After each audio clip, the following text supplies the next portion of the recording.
Bom, eu estou muito feliz em estar aqui hoje porque é um momento de democracia.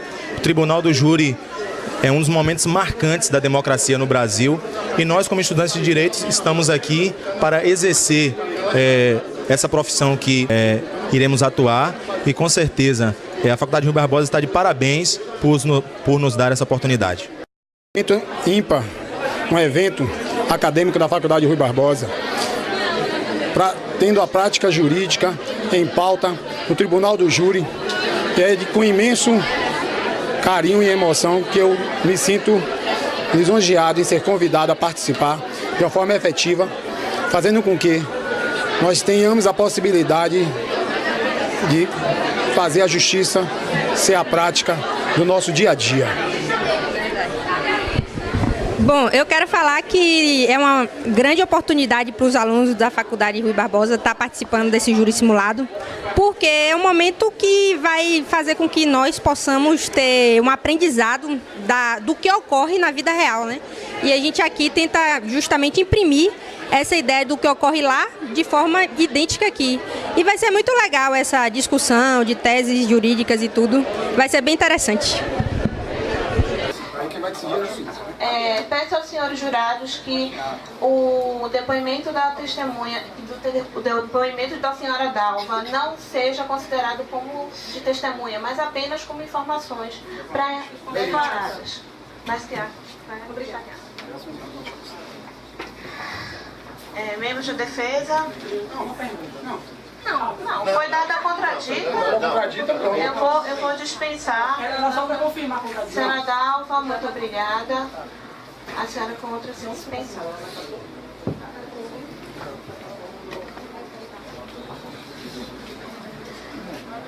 Neste momento, como não há réu presente, vamos passar para os debates. Terminada a instrução, passaremos agora aos debates orais da acusação e defesa. Peço aos doutores debatedores que somente façam uso à parte, se for concedida pelo orador do momento ou com autorização do juiz. Com a palavra ao doutor, senhor promotor. Vossa Excelência tem um prazo de 45 minutos.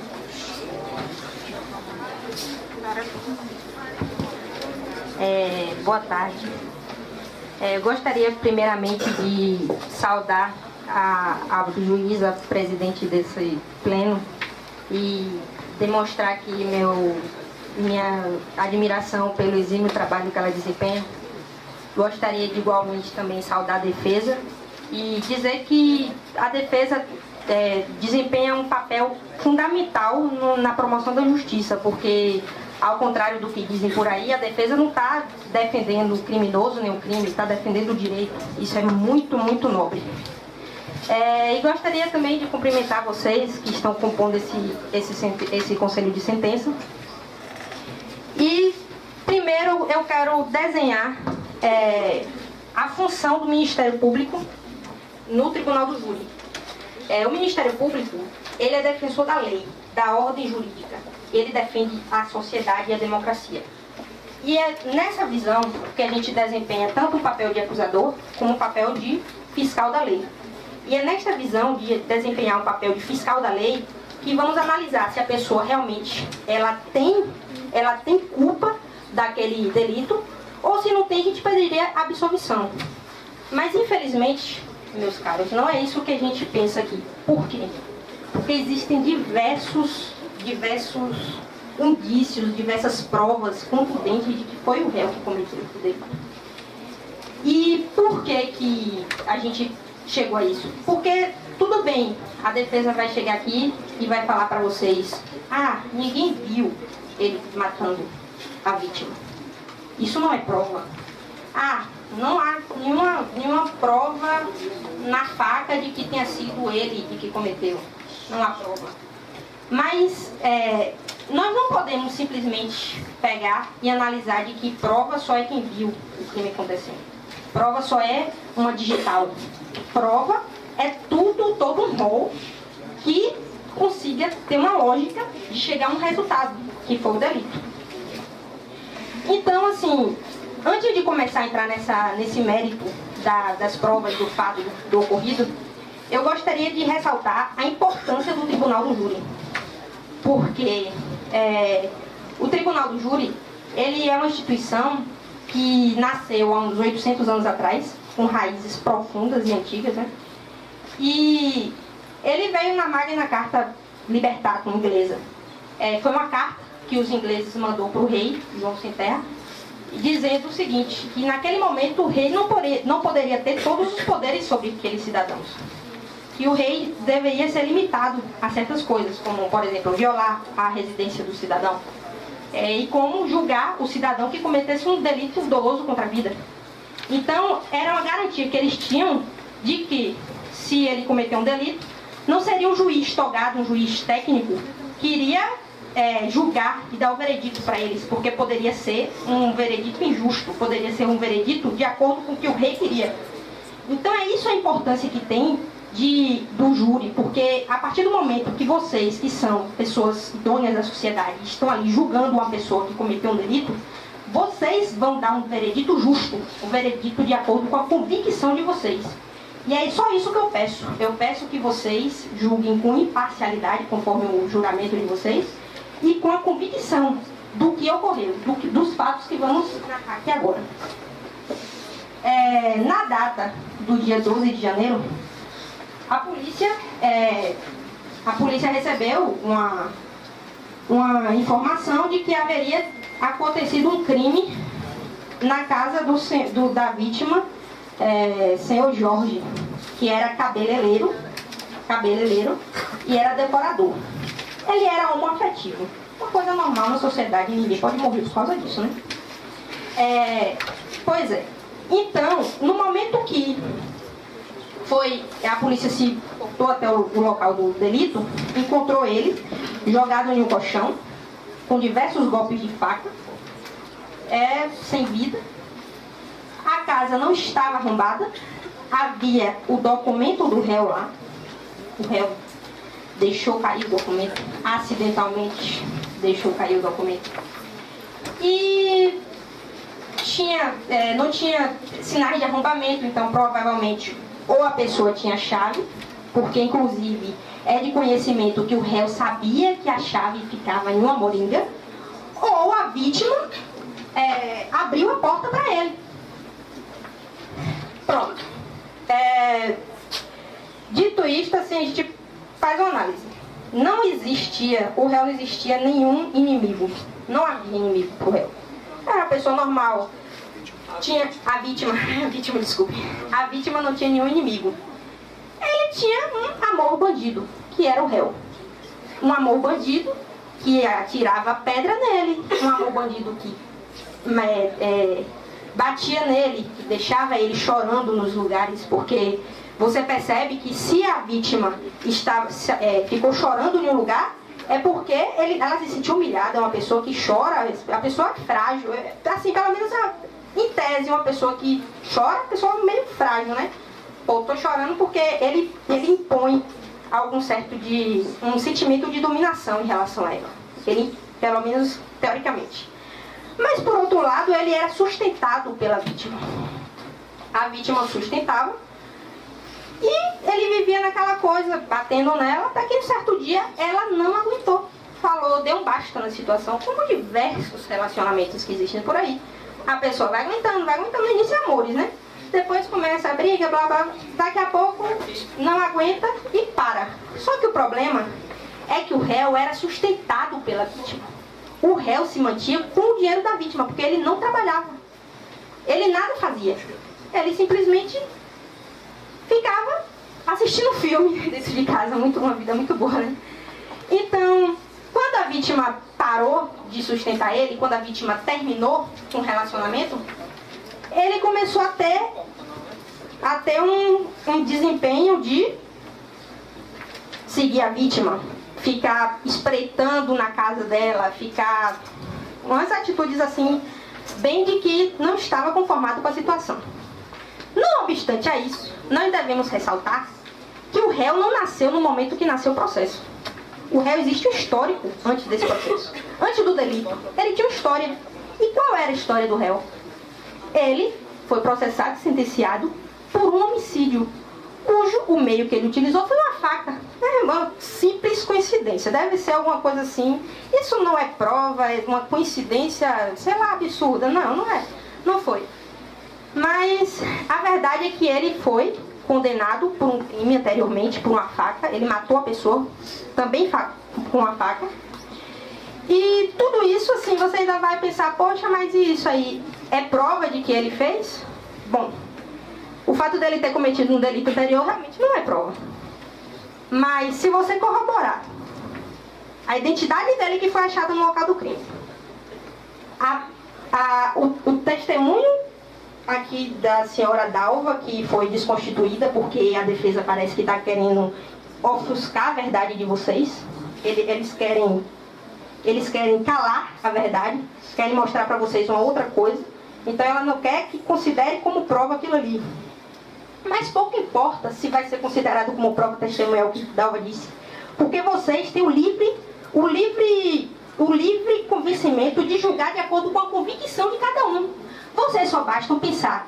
Essa tese que foi exposta aqui me convenceu de que foi ele que julgou, que foi ele que matou aquela pessoa. Então, se vocês pensarem, poxa, eu estou convencida de que foi ele que matou, vocês vão dizer, foi ele que matou e vão condenar. E isso é um veredito justo, entendeu? Porque se não fosse em busca dessa justiça, a gente não estaria aqui pedindo a condenação dele.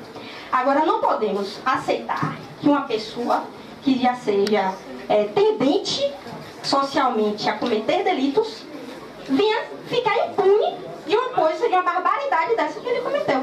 Por quê? Porque a defesa vai dizer, mas não há ninguém que viu ele cometendo o crime, então não há provas de que foi ele que cometeu. Mas é aquela coisa, não há prova? Há prova sim. As provas, quais são as provas?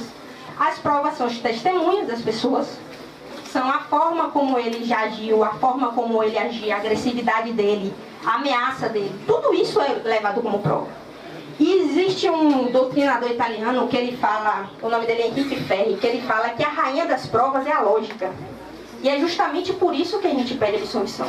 É se utilizando dessa lógica para poder... a condenação. É se utilizando desta lógica que a gente vai... Me desculpe, gente. O material. Vamos lá. É se utilizando desta lógica que a gente vai pedir a condenação da pessoa. Por quê? É lógico que ele tenha motivos para matar? É claro que é lógico que ele tem motivos para matar. Ele estava sem ter quem financiasse a vida dele de assistidor de filmes. É lógico que ele é uma pessoa com um caráter tendente a matar? Claro, ele era processado por outro crime. Então, se ninguém matou, por que a vítima morreu, já que ninguém matou? Porque não tem provas de que tem uma digital. Não tem ninguém que tenha visto ele matando. Porque se fosse nenhum crime, ninguém vai ser condenado nunca. Porque se precisa uma pessoa ver para poder saber que foi a pessoa que fez, me desculpe. Mas, como eu estava falando, então vocês têm que julgar de acordo com a convicção de cada um. É saber que naquele momento quem foi que fez, e vocês têm que ter esse convencimento, porque justamente porque vocês têm que levar em consideração todo o histórico do réu. Então vamos lá.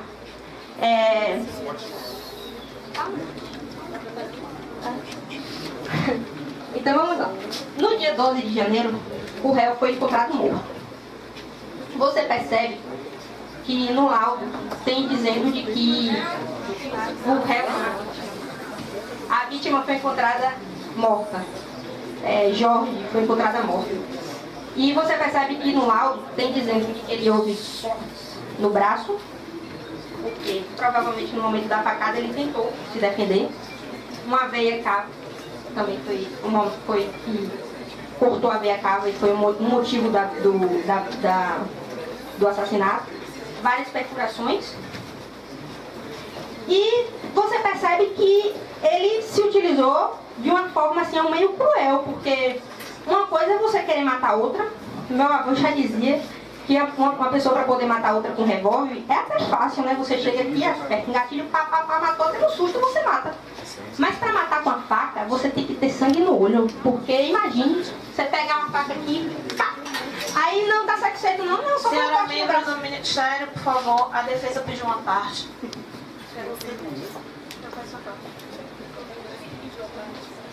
A doutora citou cortes no braço. Eu li o laudo cadavérico que não há nenhum corte no braço da vítima. Ah, sim. Eu gostaria de ter visto. Lesão corte com peso em região do braço, antebraço sugestivo de defesa. Você está querendo atrapalhar a minha colega a falar? Quer induzir aos jurados não ter o devido discernimento? Eu testo para isso. Senhores, mantenham a ordem, por favor.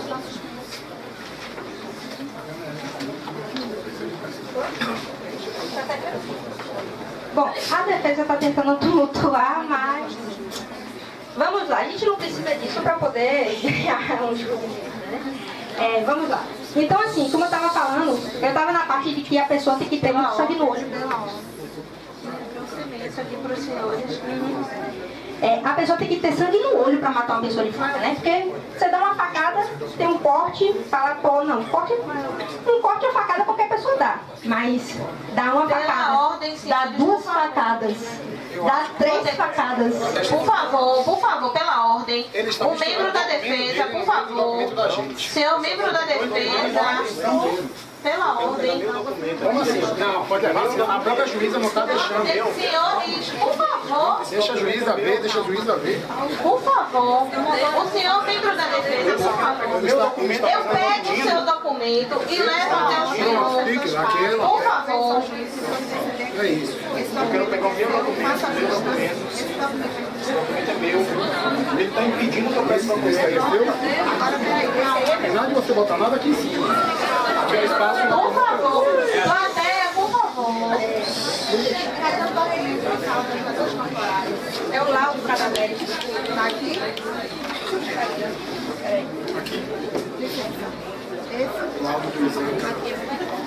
Ele quer fazer vista desse laudo. Eu vou pegar. Tá no processo. A defesa acho que não olhou o processo aí, vai esperar. Pela ordem, senhores, por favor. A defesa, se ele tomou conhecimento do laudo cadavérico? Sim, excelência. Eu pedi desculpa à promotora. Aceita, desculpa. Então vamos continuar. Eu estava falando sobre a raça de uma pessoa matar outra a facas. E realmente é uma coisa muito interessante, gente, porque uma das testemunhas falou aqui de que ele simplesmente chegou lá no outro dia normal, como se nada tivesse acontecido. Mas assim, uma pessoa que já é quanto mais em matar, não vai matar e no outro dia ficar arrasada, né? Eu não espero isso de uma pessoa que já tenha pelo menos 2 homicídios.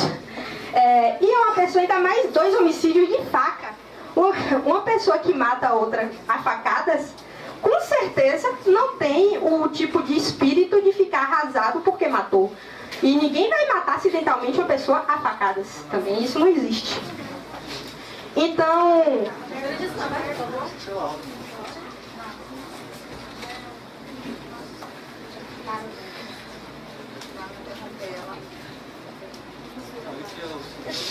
Desculpa, é porque eu não entendi o que a nossa doutora disse, que o réu ela tem 2 homicídios, que foi acusada de 2 homicídios. Não. Eu não tenho isso. O réu foi acusado de 1 homicídio, onde ele foi condenado a 6 anos e pouco, certo? Sim, sim. E este 2º homicídio que ele está sendo acusado agora. A senhora já sentenciou? Ele já Não, eu não falei sentenciado, não.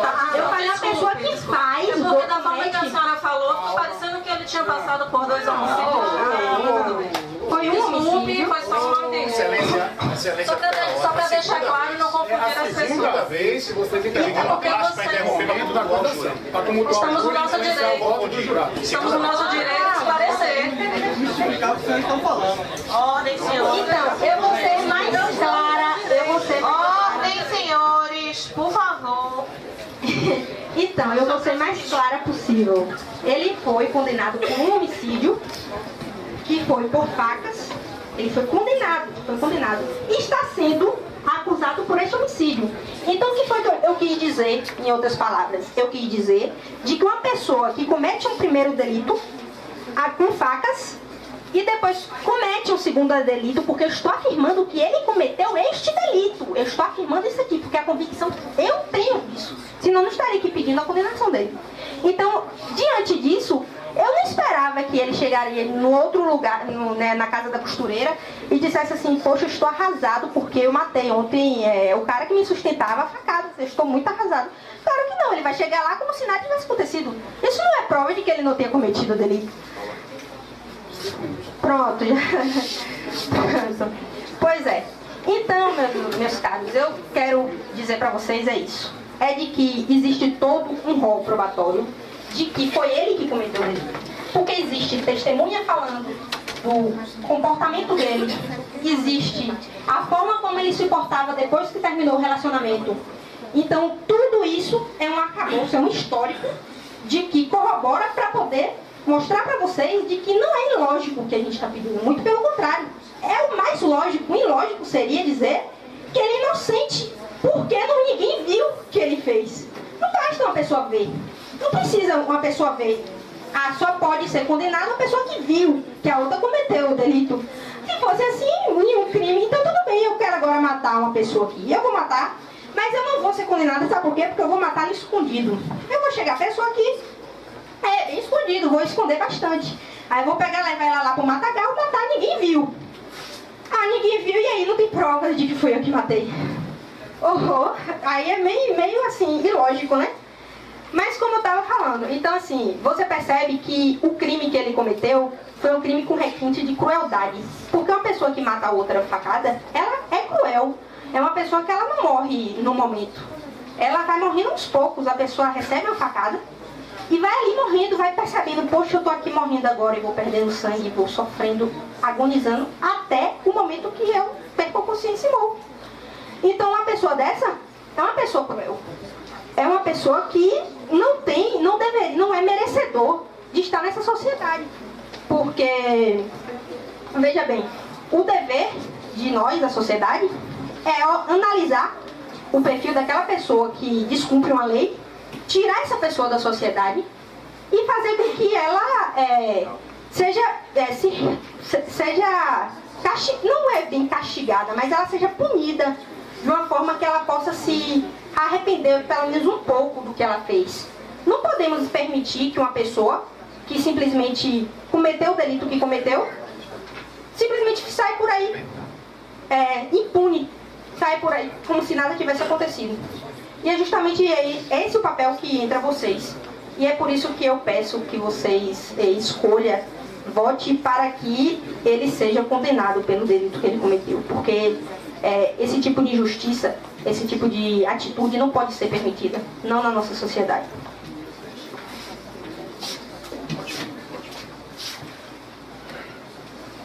Bem,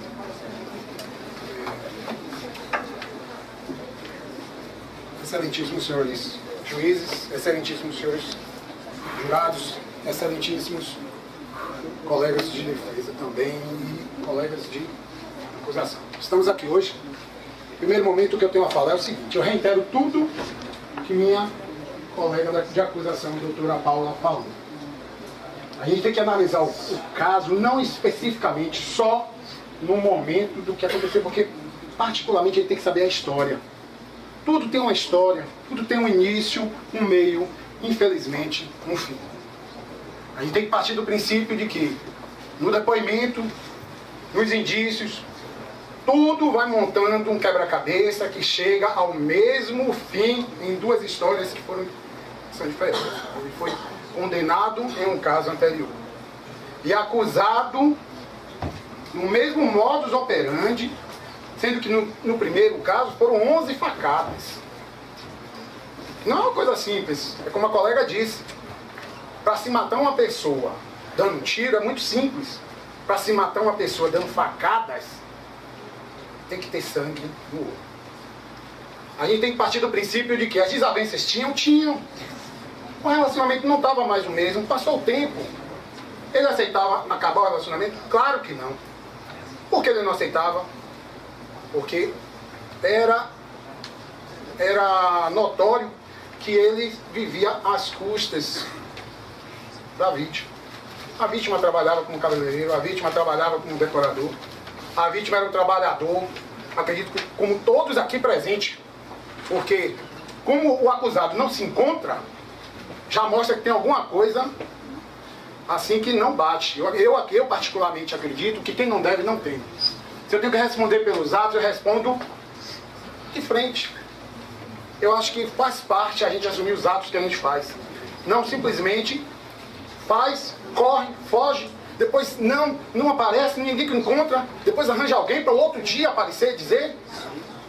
E simplesmente insistir em não vir na audiência, mandando representantes legais, mas não vir. Não chegar aqui e dizer aqui para todos vocês ouvirem que não tem nada a ver com isso. Agora, como não aceitar um relacionamento que se acaba? Faz parte.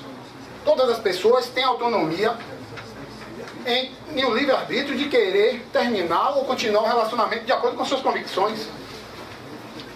Agora, se eu acho que cada pessoa que tem um relacionamento onde você coloca a outra pessoa como dependente, uma pessoa que simplesmente não trabalha, porque pelo dicionário, segundo o dicionário Aurélio, quem não trabalha, quem é uma pessoa errante, quem vagueia, é um vagabundo. Segundo o dicionário Aurélio, o conceito é esse. Nós não temos que nós ver a realidade. A pessoa que tem esse perfil, que não tem nada que tenha uma previsão futura, vive às custas de uma outra pessoa no relacionamento. Quando se vê ameaçado em terminar esse relacionamento, insistir em brigas, insistir em discussões, insistir em perseguição, insistir em espreitar, ir atrás da vítima em casa, insistir em agressões verbais, insistentes e em público para todos ouvirem, insistir em agressões até certo ponto físicas, pessoais para com a vítima. Porque a partir do momento, segundo que está no depoimento, que está nos autos, que um tijolo é lançado contra uma pessoa, um tijolo, vai que você vê, beleza, vamos ver. Um tijolo, vai que você sentiu o que é o peso de uma vítima, o que a vítima sofreu. O que eu estou mostrando, o que aconteceu em relação aos atos. Os autos têm mostrado isso. Não cabe essa prova, foi tirado do local, realmente, Ordem, senhores, membros do Ministério Público, esse objeto não pode. Nós queremos impugnar isso. Mas vocês entenderam? Já foi recolhida, Celeste. Já foi recolhido, viu, senhores? O que é uma pessoa, primeiro agressões verbais, depois agressões físicas insistentes, depois uma tentativa, porque na realidade uma tijolada, no meu ponto de vista, é uma tentativa de homicídio. Eu não acredito que ninguém tenha o interesse de dar uma tijolada para dar um carinho. Fazer um carinho. Mas é uma pessoa que eu tenho tanto afeto que eu vou dar uma tijolada. Não! A impunidade não é para ser aceita. Não! Não devemos absolver o réu. Ele não está aqui para receber a acusação que é dele. Por quê? Porque foge. Porque tem que fugir, né? Quem tem culpa tem que fugir. Se a gente pensar que todos da sociedade têm sonhos, todos que são trabalhadores aqui, sonhos. Somos estudantes, somos trabalhadores, somos pessoas de bem. Nós temos possibilidades de futuro que só depende mais da gente. Então nós não podemos ficar a mercê de pessoas que estão convivendo em sociedade, mas que têm uma índole má de lhe atingir. Uma índole má de lhe atingir, ou porque pode ser que lhe encontre na rua, ou então de alguma forma pode querer, devido a um relacionamento que não deu certo ou não, querer lhe atingir porque não está tendo o que você antes proporcionava a ela. Se não tem isso, a pessoa pode subjugar outro, pode oprimir, a vítima chegar ao ponto de chorar. Chorou, como se pedisse auxílio e socorro. Deu um depoimento para outra pessoa, outras pessoas ouviram que ela estava numa situação difícil, tinha medo pela própria vida, tinha temor contra a própria vida. Na realidade, o réu é um destruidor de sonhos. Um destruidor de sonhos de pessoas de bem, que não deve ser absolvido. Ele merece a condenação justa. Não é para responder a pergunta que o senhor juiz vai colocar lá, como se a impunidade imperasse em nossa sociedade. Nós já vivemos violência num limite demais. Violência próxima a gente, é um absurdo isso. Nós não podemos aceitar isso. Quando a pessoa vem numa escalada de violência e chega ao ponto de culminar com o desfecho que aconteceu, agressões verbais, agressões físicas e brigas. Das agressões físicas e brigas, você vê a sequência. Vem a tijolada, que é uma coisa contundente, querendo ou não. Depois disso, insistentemente, ameaças e perseguições. Eu acho que ninguém está disposto a aguentar uma pessoa que não tem a possibilidade. Do Ministério, por favor, a defesa pediu a parte. Sejam breves, 30 segundos. Doutor do Ministério Público, gostaria de saber se o tijolo, esse tijolo que o senhor apresentou aqui nesse momento, foi realmente retirado da cena do crime, ou o senhor simplesmente está fazendo a mera suposição de que talvez fosse um tijolo parecido com aquele? Olha, senhor querido defensor, a gente tem que ser seletivo, senhor querido defensor. A gente tem que levar em consideração o seguinte: eu não posso estar com todos os tijolos do mundo na mão. Para mim, tijolo é tijolo. Não tem dois tijolos.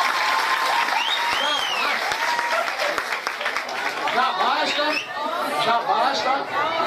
Eu acredito que já basta pra mim. Ordem, por favor, na plateia.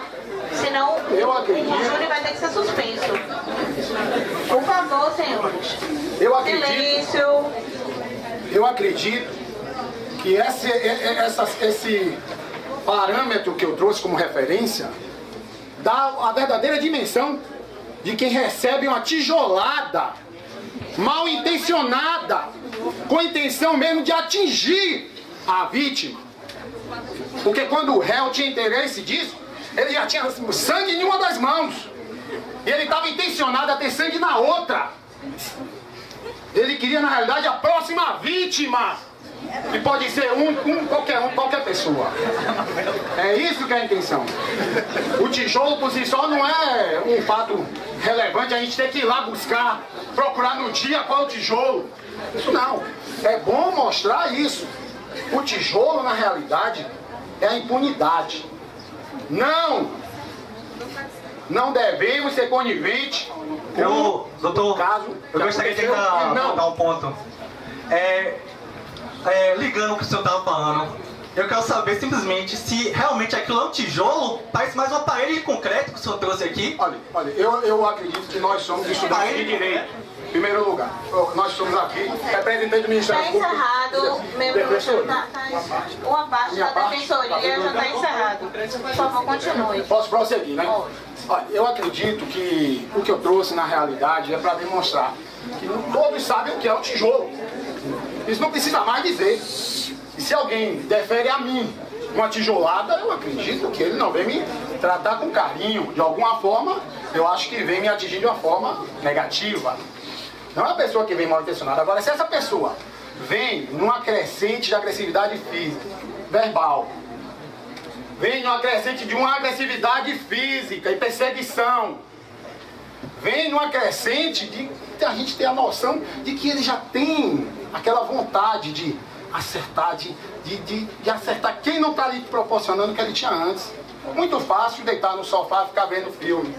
Muito difícil acordar 7 horas da manhã, ou para trabalhar, ou para estudar, chegar 11 horas da noite em casa. Agora não fazer nada, esperar que os outros tragam tudo na mão, é uma maravilha. Se a pessoa tem esse perfil, a pessoa não é uma pessoa consciente. Eu espero que nenhum de nós tenhamos que lidar com esse tipo de pessoa. No sentido de que eu espero que tenhamos pessoas do lado que tenham a possibilidade de estar presentes e fortes em relação ao que a gente quer. Não que queiram tomar da gente o que a gente conseguiu em fruto do nosso trabalho.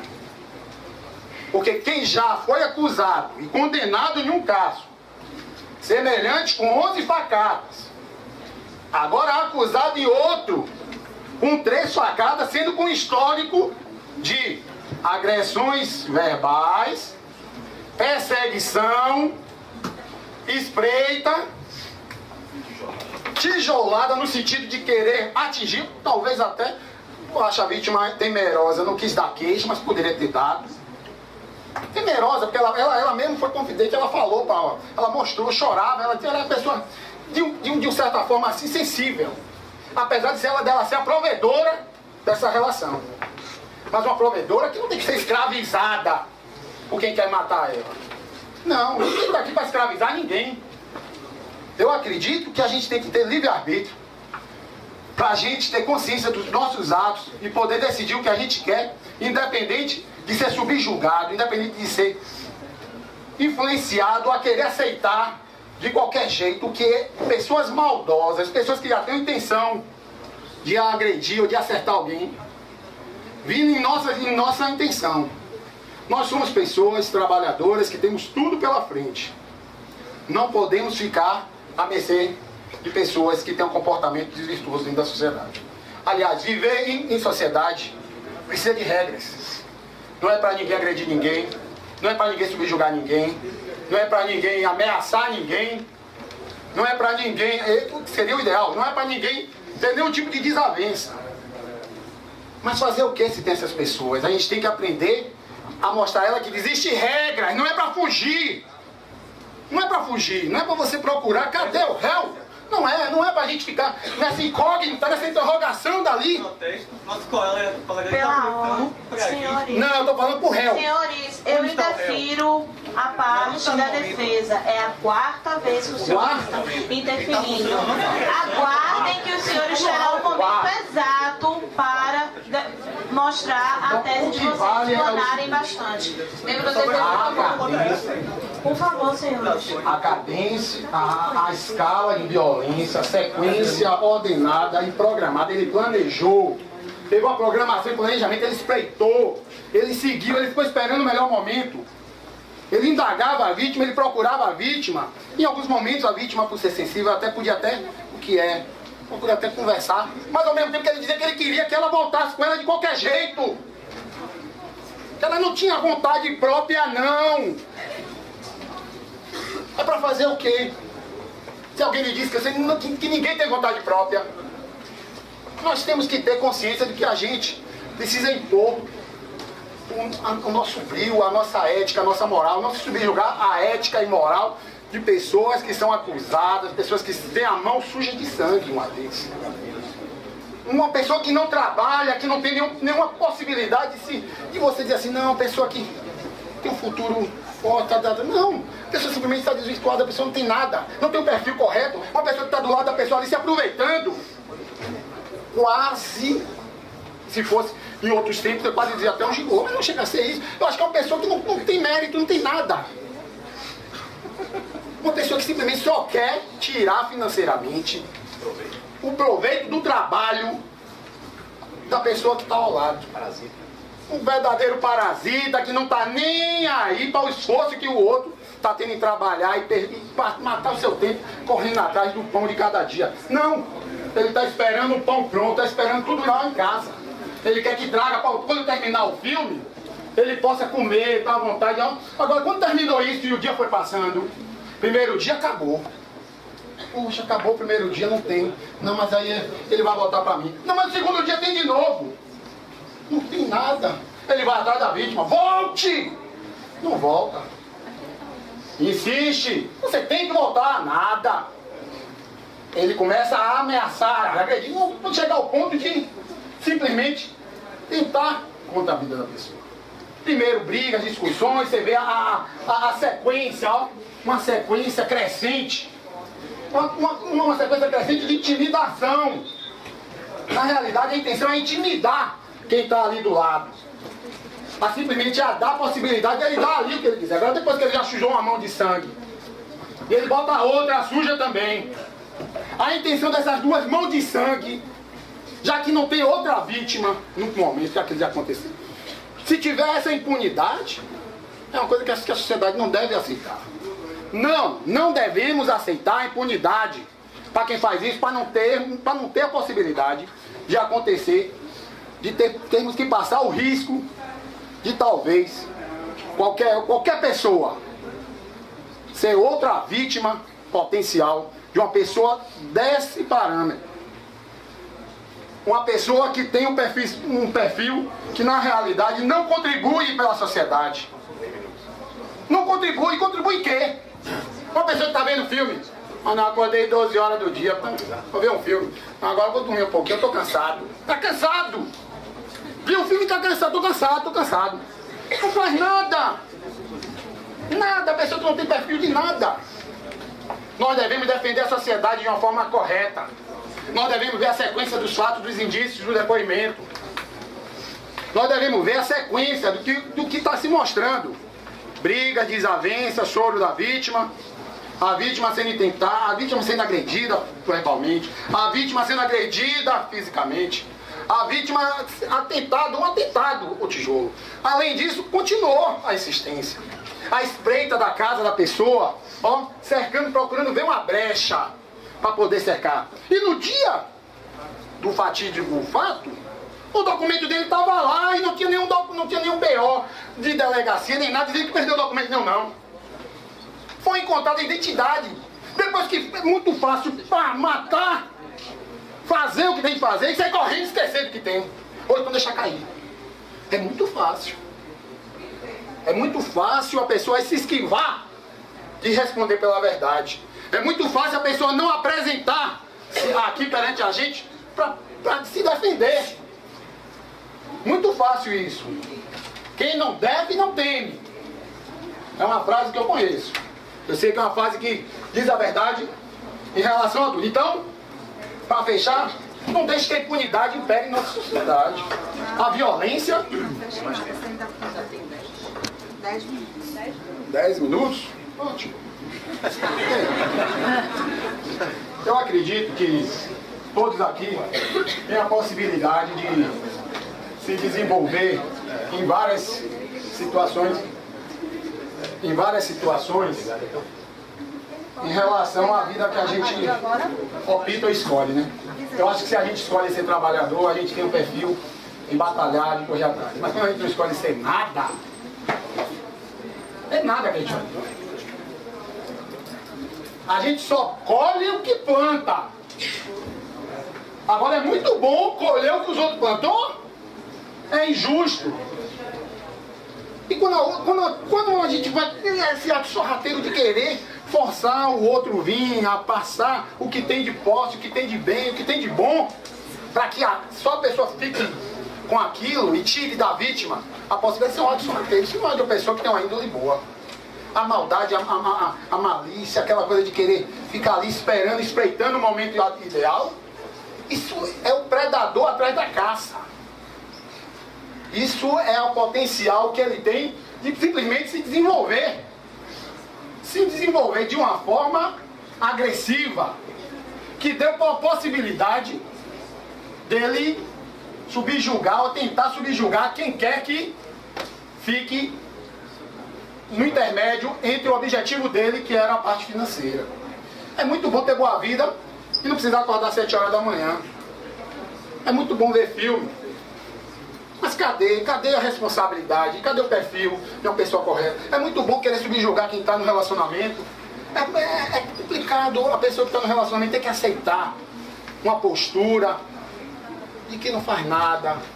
Quem está ali com as pernas para cima, vendo televisão o tempo todo, vendo filme. E depois diz assim, olha, se você não tomar uma atitude, a gente vai ter que terminar. Não, mas depois eu vejo. Não, depois eu vejo. Quando você diz, olha, então a gente vai terminar. Não aceito. Aquele ímpeto que ele tinha guardado em relação à agressividade aflora a cada dia que passa. A cada dia que as necessidades diárias dele vai se aumentando. E o que ele tinha antes?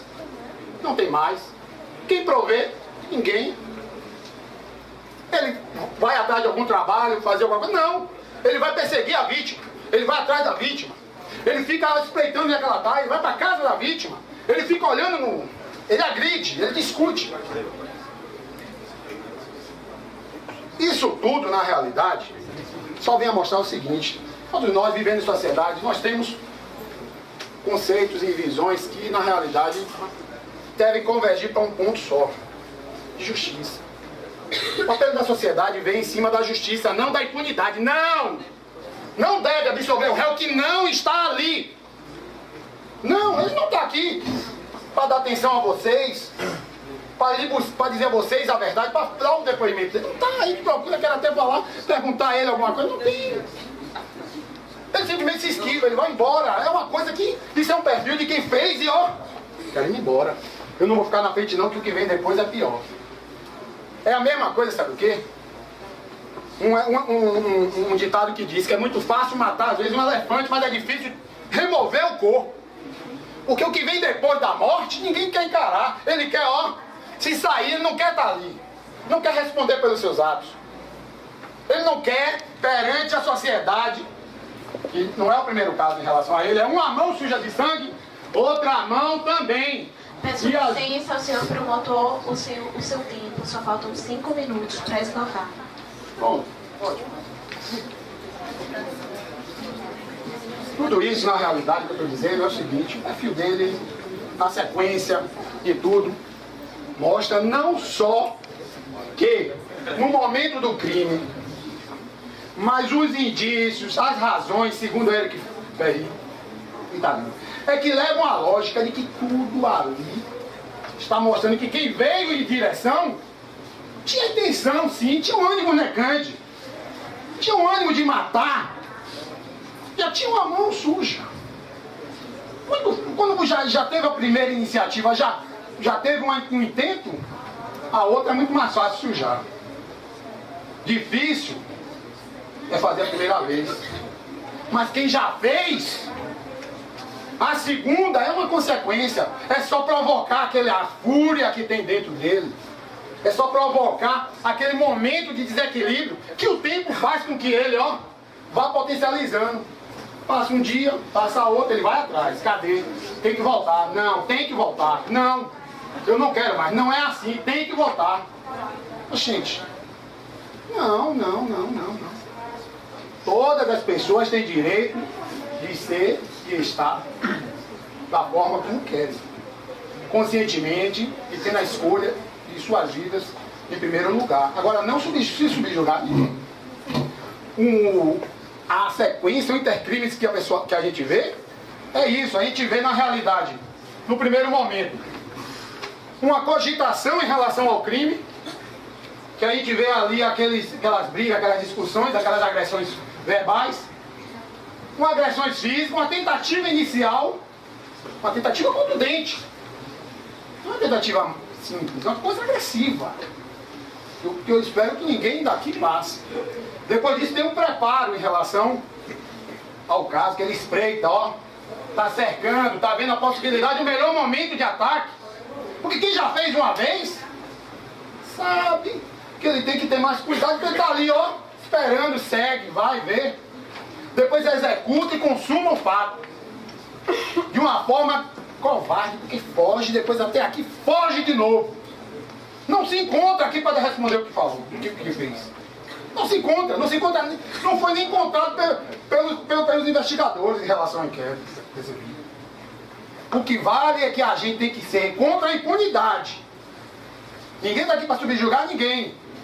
Estamos aqui hoje, voltados, para responder a seguinte pergunta: a absolvição do réu? Não! Não, por quê? Porque a lógica e os indícios que estão mostrando, a única pessoa que podia se intentar contra é o réu. O réu tinha indício, o réu tinha intenção, já tem um ânimo negante dentro dele, já tem a intenção de atingir alguém. Não tem medo de pegar uma faca simplesmente. Não tem medo, aquilo já faz parte dele, a mão já está suja de sangue.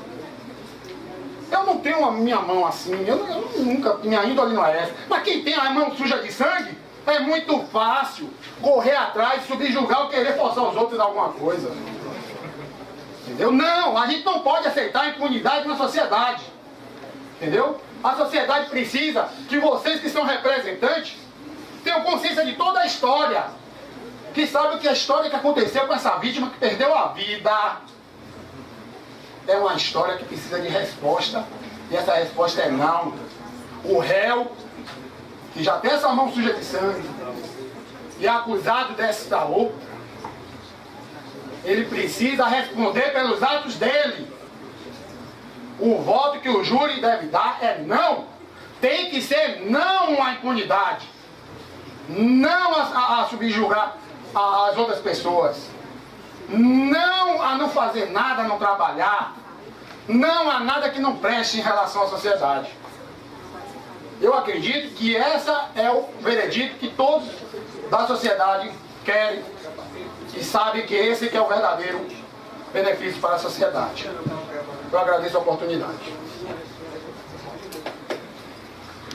Passo a palavra agora aos membros da defesa.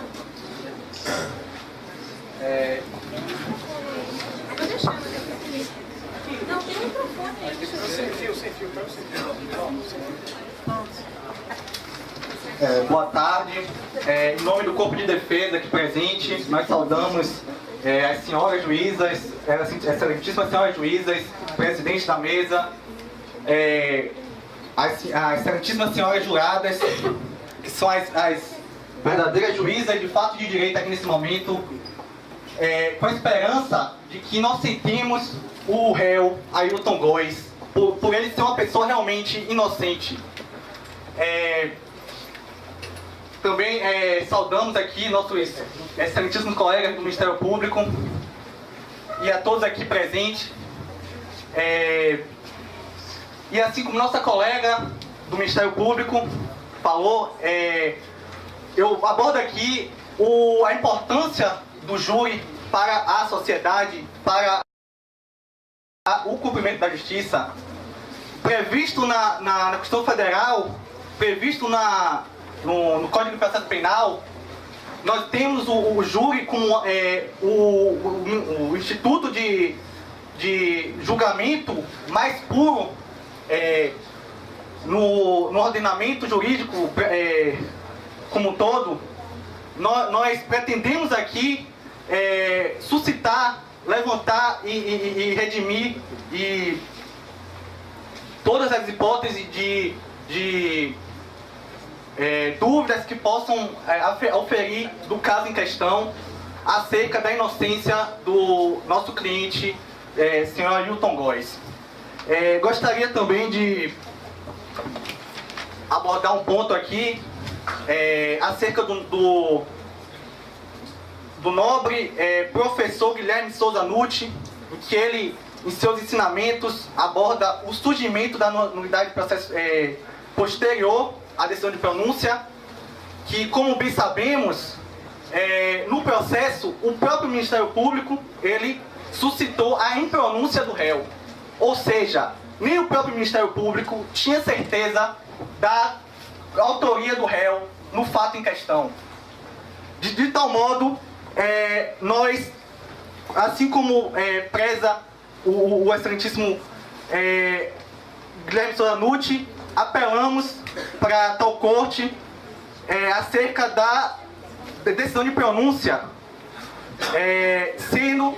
havendo data máxima, indícios insuficientes de autoria. Passo agora a palavra para o nosso colega Carlos Augusto. Boa tarde. Eu quero agradecer a presença de todos aqui. Quero honrar a excelentíssima juíza, o Ministério Público, que faz o seu trabalho com bastante honradez. A nossa equipe de defesa, eu quero me congratular por esse trabalho árduo desses dias acerca desse processo.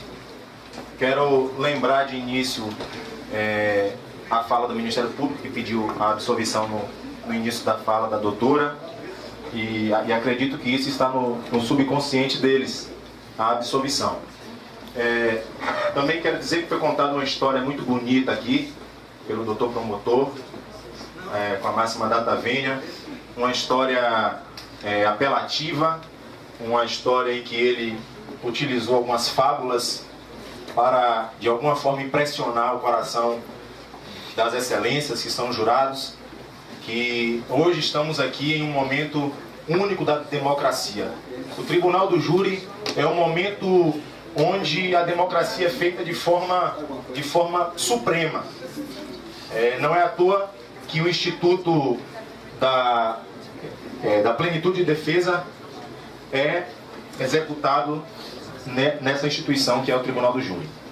Primeira coisa que eu quero falar é que eu não sei se os membros do Ministério Público já leram o Código de Processo Penal, mas o nosso cliente, Ailton, ele não está aqui com respaldo no Código de Processo Penal.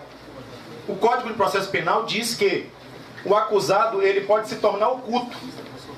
Então ele não está aqui porque ele tem medo ou porque ele deve, como foi dito aqui, de forma infeliz, mas ele está aqui por um respaldo da lei. O Código de Processo Penal, no seu artigo 363, no seu inciso 1º, diz que o acusado ele tem o benefício de se tornar oculto, o que é diferente de alguém que é foragido. O foragido é após a sua sentença. Mas eu quero abordar alguns pontos aqui e que julgo eu muito importantes na nossa fala. Nós quando assumimos esse caso com um intuito. O intuito de que essa justiça que Platão disse, a definição de Platão de justiça, que é dar a cada um aquilo que ele merece, muitas vezes no nosso país não tem sido feito da forma como deveria. Analisando o processo, nós vamos encontrar no boletim de ocorrência muitos problemas. Um dos problemas é que nós estamos lidando aqui com uma matéria fática, nós estamos lidando aqui com um homicídio, e a arma do crime em nenhum momento foi passada por perícia. Não houve perícia na arma do crime. Até hoje não se sabe quem utilizou a arma. No boletim de ocorrência, o doutor delegado diz que a arma foi encontrada, mas não houve perícia. E deve ter algum estudante de direito aqui, eu não sei, claro que deve ter, mas nós sabemos que quando a matéria é fática, nós utilizaremos uma prova ou testemunhal, ou pericial, ou as duas. Quando se fala de matéria de direito, a prova tem que ser documental. E eu quero saber como é que o Ministério Público cria provas, como eles disseram aqui, que existem provas, que eles têm provas que foi o nosso cliente que matou a vítima, e eu quero me render aqui também, e quero desejar à família os meus sentimentos. E a defesa não está aqui para defender um culpado, não. A defesa está aqui para que a justiça seja feita. A defesa está aqui para que o Ministério Público não venha interferir no veredicto das pessoas idôneas que estão aqui nesse júri, de forma errônea. Até porque a fala do Ministério Público anterior aqui à nossa é uma fala apenas através de fábulas. E nós sabemos que quando se lida com vidas, nós temos que ter a certeza. O Código de Processo Penal diz que deve-se haver materialidade e autoria. E nós não estamos encontrando autoria nesse processo. Não existe um autor, não é comprovado através de provas o autor. Existe um professor paulista, que é o professor Alexandre Stone, ele é professor da USP, professor de processo penal, e ele escreve um artigo sobre boletins de ocorrência. E ele dá um título a esse artigo, ele diz que no boletim de ocorrência o réu está nas mãos de Pilatos. Todos aqui que moram no Brasil, um país dito cristão, sabemos o que quer dizer isso. Pilatos, aquele que foi o responsável por lavar as mãos de um homem inocente que era Jesus. E Pilatos lavou as mãos pela pressão das pessoas.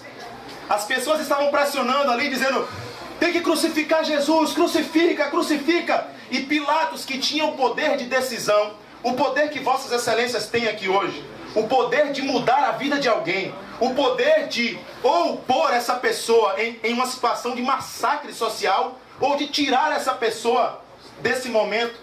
Pilatos então lava as mãos. E o professor Alexandre diz que no boletim de ocorrência é aonde se inicia os maiores erros judiciais. Por quê? Porque nós analisamos esse processo.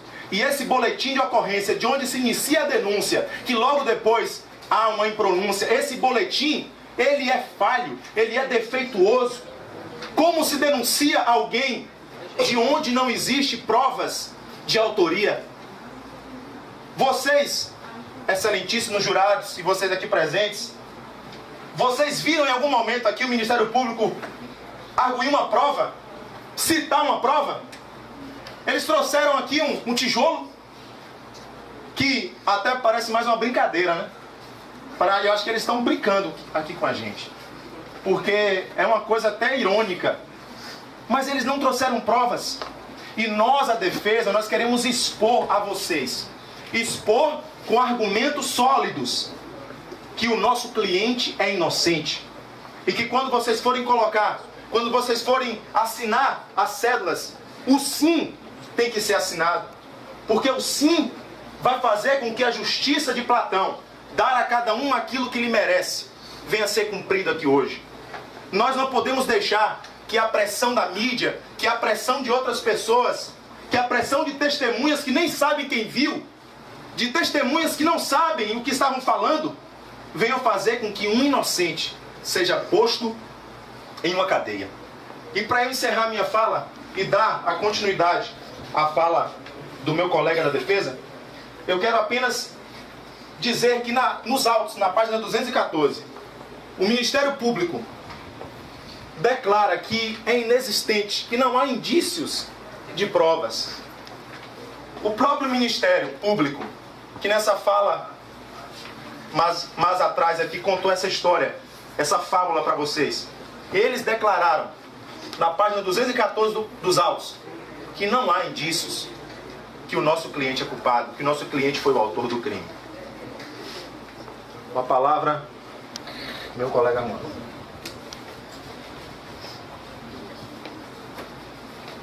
Primeiro, boa noite a todos e a todas. Queria saudar a mesa, em nome das senhoras juízas, saudar o Ministério Público e saudar as senhoras juradas. Eu venho, nesse caso, mostrar que o sistema jurídico penal brasileiro está equivocado, está errado. Vemos aqui um senhor, o senhor Ailton, é um senhor inocente, que está sendo perseguido durante todos esses anos por um caso que ele não tem nada a ver com isso. O Ministério Público aqui alegou que se tratava de um vagabundo. Parece que eles vivem no mundo da lua e não sabem que estamos em meio a uma crise econômica mundial, que na Espanha, inclusive, tem 25% de desempregados. Os últimos dados do Brasil foram que o desemprego está crescendo. Agora me digam quantos estão aqui em busca de emprego. Será que os desempregados que estão nessa sala, pode até ter jurados e juradas aqui, juradas nesse caso, desempregados, será que as senhoras são vagabundas? É isso que o Ministério Público alega. O Ministério Público alegou aqui que precisamos punir os culpados. A defesa concorda com isso e vem em busca de justiça. Mas a defesa quer a justiça sobre tudo. A defesa não quer que saiam punindo qualquer um que se encontre na rua. Isso foi no tempo da ditadura militar. Estamos comemorando 50 anos de ditadura. Quantas pessoas morreram, quantas pessoas foram torturadas sem ter o seu direito à ampla defesa negado, o direito que o Ministério Público vem aqui defender. Que o direito da ampla defesa seja negado, que o direito do contraditório seja negado. Um dos princípios que o direito penal tanto prega é o princípio do devido processo legal, que precisamos respeitar o processo legal. O Ministério Público alegou aqui um assassinato que não consta nos autos. Não tem nada a ver com o caso. Uma coisa sem nexo. Para se colocar uma coisa com outra, precisa haver um nexo causal. Um crime não tem nada a ver com o outro. Eu venho aqui trazer para as senhoras juradas 3 casos que mostram que o sistema jurídico penal brasileiro está equivocado e que esse caso pode se cometer mais um erro disso.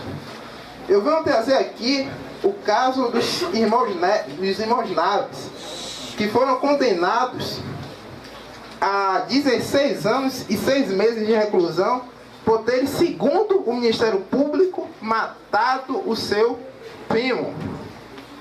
Depois de 10 anos que o caso foi julgado, o primo dos acusados, dos réus, foi encontrado vivo. Imagine vocês serem julgados, serem condenados, passarem 10 anos na cadeia. Todo mundo sabe como é o sistema carcerário brasileiro, infelizmente. Vítima de torturas psicológicas, vítimas de torturas físicas. E se provar logo após 10 anos que são inocentes. Veio trazer o caso também do senhor Jonas da Silva Cruz, que foi preso em 94, acusado pelo Ministério Público de estuprar a sua enteada de 12 anos. Em 2008, ficou comprovado que o réu não tinha nada a ver com o caso. O réu hoje se encontra cego, desempregado e praticamente foi abandonado pelos seus familiares. Me diga se a justiça que tanto pregamos é a criminalização de todos. E passo agora a fala para os meus colegas de defesa.